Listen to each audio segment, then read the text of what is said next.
Een wegrestaurant langs de snelweg in Birmingham. We laten zien hoe sterk een van onze menselijke basisbehoeften is. Namelijk de behoefte om de groep te volgen. De man in het pak is Charlie, onze acteur. Hij doet alsof hij een kennisonderzoek uitvoert. De mensen die bij hem staan zijn ook acteurs, behalve de vrouw met de oranje blouse. Question one, I'll start at your end. Where do we get ham from? Pig. Pig. Pig. Pig. Makkelijke vraag. Nu volgen de moeilijke. What is the cube root of 97? 14. Een totaal verkeerd en verzonnen antwoord. Yeah, 14. 14. 14. 14.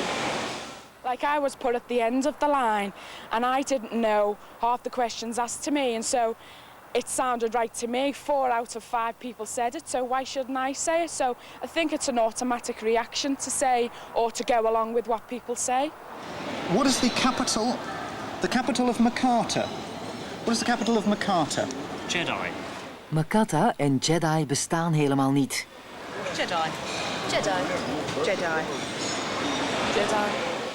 The first man I thought was rather intelligent, answering all the questions because everybody else seemed to go along with that. Last question. What is the speed of sound? The speed of sound? 10,010 miles per hour. Kilometers verkeerd. 10,010 miles an hour.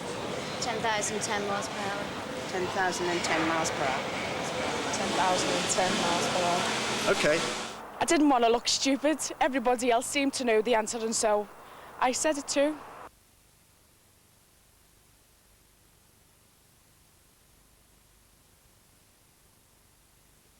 Je anders gedragen dan de groep kan betekenen dat je verstoten wordt. Maar wat zou u doen als u weet dat de groep het helemaal fout heeft? Zou u bijvoorbeeld in een brandende kamer blijven zitten, gewoon omdat al de anderen dat doen? In deze vergaderzaal van een hotel wordt straks een groepsdiscussie gehouden over shoppen via het internet. Maar het is niet allemaal wat het lijkt. Wij zijn druk bezig geweest.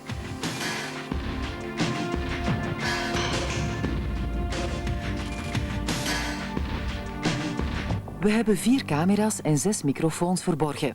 En psychologieprofessor Dominic Abrams volgt alles vanuit de controlekamer ernaast. Now it's just a question of sitting and waiting.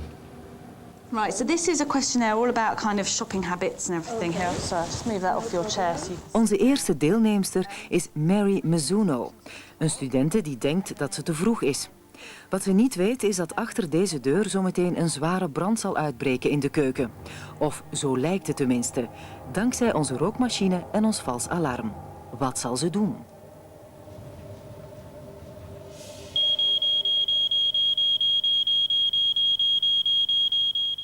She's now noticed the smoke and is concerned.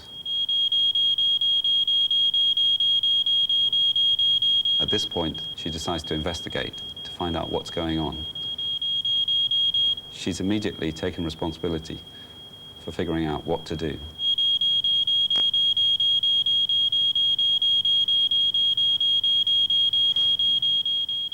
Mary doet wat elk zinnig mens zou doen. Ze maakt zich snel uit de voeten. Ze laat zelfs haar tas en haar jas achter. As I've never been in a fire situation before, I try to remember the kind of things that you're supposed to do. So I left my stuff and just went out. Maar Mary was alleen. Dit keer zetten we 7 acteurs in de kamer. We hebben tegen hen gezegd, als je rook ziet, doe dan niets. Onze tweede deelnemster is Lauren Heffernan, ook een studente. Wat zal zij doen? In this situation, she'll be following a script. The script is partly written in her mind. It's a script which is borrowed from things like sitting exams. Most situations like this have some element of expected or scripted behavior. Maar wat gebeurt met dat geprogrammeerde gedrag als we van een lichtjes ongewone situatie een wel erg ongewone situatie maken? In het begin niets, dus trekken we haar aandacht.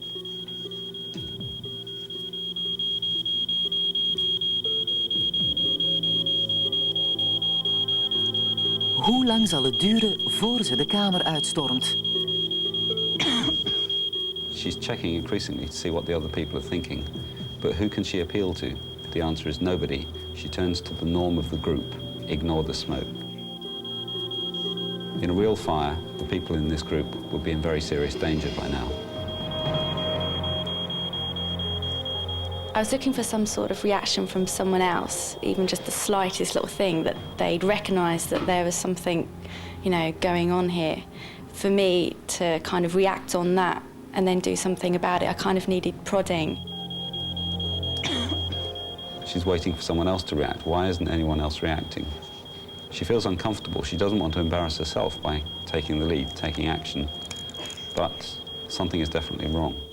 Nadat ze de rook heeft gezien, blijft Lauren nog 20 minuten in de kamer. Ze is ongerust, maar toch blijft ze zitten. Als dit een echte brand was geweest, zou ze volgens de brandweer al gestikt zijn. We moesten haar uiteindelijk vragen om weg te gaan. I was surprised that I didn't do anything at all. I was just literally waiting. I just thought that someone else is surely going to say something soon. And because no one else did, I just didn't react at all. We hebben het experiment 10 keer overgedaan en telkens gebeurde hetzelfde. Als ze alleen waren, gingen ze snel weg, maar als ze in een groep van 3 of meer mensen waren, bleven ze gewoon zitten. Gemiddeld zo'n 13 minuten.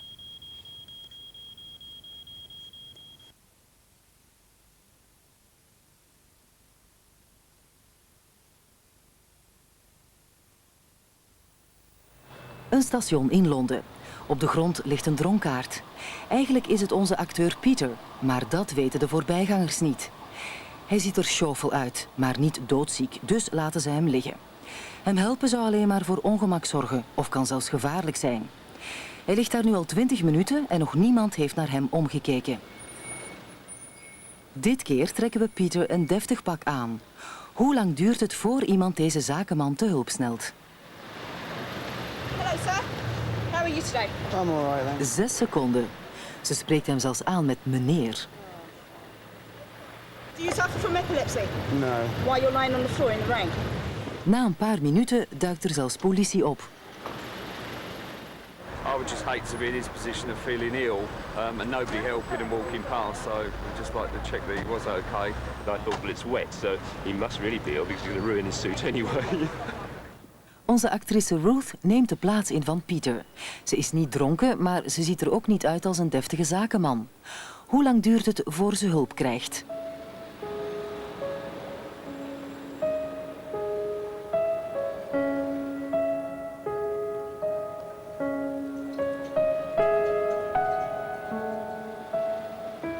We zijn 4 minuten verder en er zijn al 34 mensen voorbijgekomen. People don't really want to know. They just haven't got the time. Well, they have got the time. They just don't want to get involved.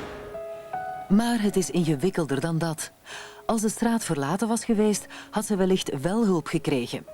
Maar de voorbijgangers zijn onbewust een tijdelijke groep gaan vormen met 1 regel. Help die vrouw niet. Zoals die vrouw in het station die onmogelijke vragen moest beantwoorden, zijn de voorbijgangers bang om op te vallen. Zoals de mensen bij onze fictieve brand doen ze niets als de anderen ook niets doen. Ook al beseffen ze dat ze wel wat zouden moeten doen.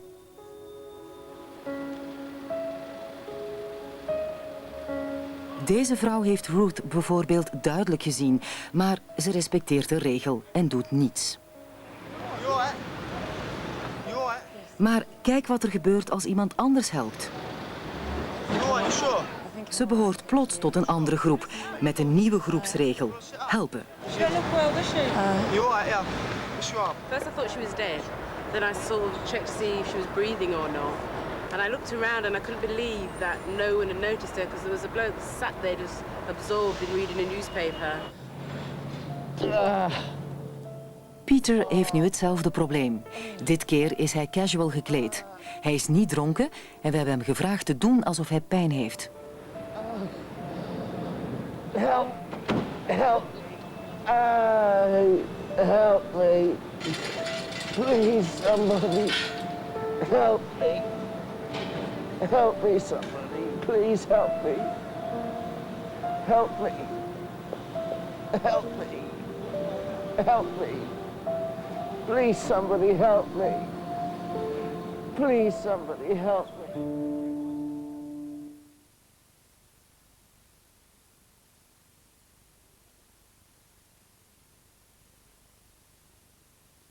Wanneer ga je echt te ver in wat je doet? Gewoon omdat iemand het je vraagt. We hebben met Charlie zijn hulp een wat ongewoon trouwfilmpje gedraaid. Het gelukkige paar zijn acteurs. Charlie is de ambtenaar van de burgerlijke stand. We hebben alleen nog een getuige nodig. Daar komt ze. Een nietsvermoedende vrouw die we van straat hebben geplukt. Could I have your full name, please? Yeah, Margaret Richardson. Margaret moet de bruid en bruidegom uit de nood helpen, want hun vriend is niet komen opdagen. Ze weet niet dat Charlie een vergissing zal begaan. Een vrij ingrijpende vergissing. It is my duty to remind you of the solemn and binding character of the ceremony of marriage. Now, could I ask you, please, to repeat after me? I do solemnly declare. I do solemnly declare. That I know not. That I know not. Of any lawful impediment. Of any lawful impediment. Why I. Margaret Richardson. Margaret Richardson. Yes. Repeat the name, please. Margaret Richardson. May not be joined. May not be joined. In matrimony. In matrimony. To Peter Roy Edmonds. To Peter Roy Edmonds. Probably initially I thought something was wrong when I started to actually say the vows. And then I really realised something was wrong when I began to place the ring on the finger. Place the ring on his finger. I suppose I was just standing there and everybody seemed to be in agreement with what was happening. And I was just told to do it. And for some reason I just did. Dat deed Eric Taylor ook. Could you repeat after me? I call upon these persons here present. I call upon these persons here present. To witness that I. To witness that I. Eric Taylor. Eric Taylor. Do take thee. Do take thee. Julianne Gillett. Julianne Gillett. To be my lawful wedded wife. To be my lawful wedded wife. He was putting the words into my mouth, you know? He was saying that I was to say this and I was to say that, and I was thinking that I'm the witness and the groom ain't saying nothing. Do take thee. Sorry? Do take thee. Do take thee. Peter Roy Edmonds. Peter Roy Edmonds. To be my lawful wedded husband. Margaret protesteert. Sorry, I'm confused. Maar het gezag van Charlie is onweerstaanbaar. But I'm not getting married. No, just repeat the phrase. To be my lawful wedded husband. When I looked confused, the response was that I was confused and not the situation. I now pronounce you man and wife. You may kiss the bride. I was just aware that this man was telling me to do this in a very sort of definite way. And there didn't seem to be an option. I'm not quite sure why. Julianne Gillett and Eric Taylor, you have both made the declarations prescribed by law and have made a solemn and binding contract with each other in the presence of the witnesses here assembled. I now pronounce you man and wife. When he said that we are actually married, I was scared. I was heading out the door. Congratulations, sir. Congratulations. May kiss the bride. Yeah. Congratulations. Thank you. All right, is that me? Thank you. Yes, you're now married. Well done. Mr. and Mrs. Taylor. Yeah. You two are married, are you? Oh. I'm the witness. Ah. I thought there was something wrong here. Ah, you did put the ring on the... Yeah, but I thought I'm the witness. Oh. Ah, I have married you together. Is this going to be a problem? Oh, yeah.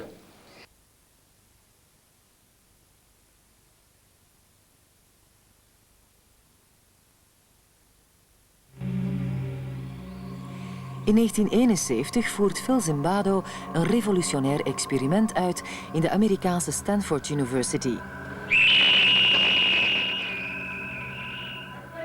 Dat experiment zorgde voor een schokgolf in de wereld van de psychologie.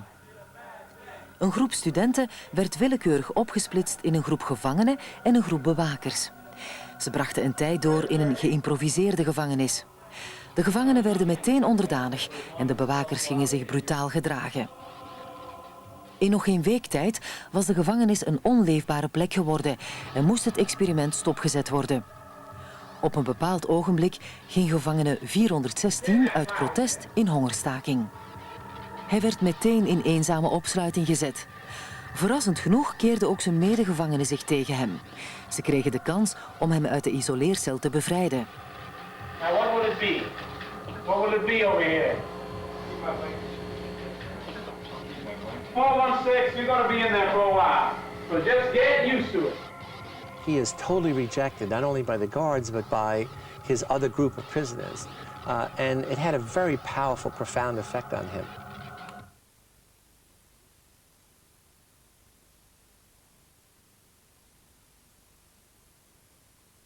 Een mens aanvaardt zelfs onrechtvaardig gezag. Dat is ook op een frappante manier bewezen door een controversieel experiment dat in de jaren 60 in de Amerikaanse Yale University is uitgevoerd. Professor Stanley Milgram wou begrijpen waarom mensen tijdens de Holocaust immorele bevelen hadden opgevolgd. He set up an experiment in which there was a teacher and a learner. And apparently the teacher, who was the real subject of the experiment, was giving severe electric shocks to the learner every time the learner made a mistake. That is incorrect. This one will be 195 volts. De leraar kon de leerling niet zien. Slow. Dance. Of course, this was all a simulation. Nothing was really happening. But the learner made very convincing sounds of pain as the shocks increased. This will be at 3:30. And Milgram found, surprisingly and rather horrifyingly, that the majority of people would actually go right to the very highest level if there was some pressure from a man in a white coat who said things like, "It's absolutely essential that you continue. Continue, please. Let me out of here. My eyes bother me. Go on. Let me out. in fact, about 65% of the people who he studied, who were normal volunteers from the ordinary population, actually gave the maximum number of volts. Deze man was één van die 65%. This one will be 195 volts. The correct one. Let me out of here. Slow. Dance. Let me out of here. My heart's bothering me. Let me out of here. You have no right to keep me here. Let me out. Let me out of here. Let me out. Continue, please. Let me out of here. My heart's bothering me. Let Go me on. out. Let me out. Responsible for it. Red. That is incorrect. This will be at 3:30. The correct phrase is rich Let me out of boy. here. Let me out of here. My heart's bothering me. Let me out, I tell you. Let me out of here. Let me out of here. You have no right to hold me here. The next phrase is Let me fast. out. Let me out. Let me out. Let me out of here. Let me out. Bird, Let me out. car, train, plane. Uiteindelijk deed de leerling alsof hij bewusteloos was. Continue, teacher. That is incorrect. This will be 3:45. The correct answer is fast bird.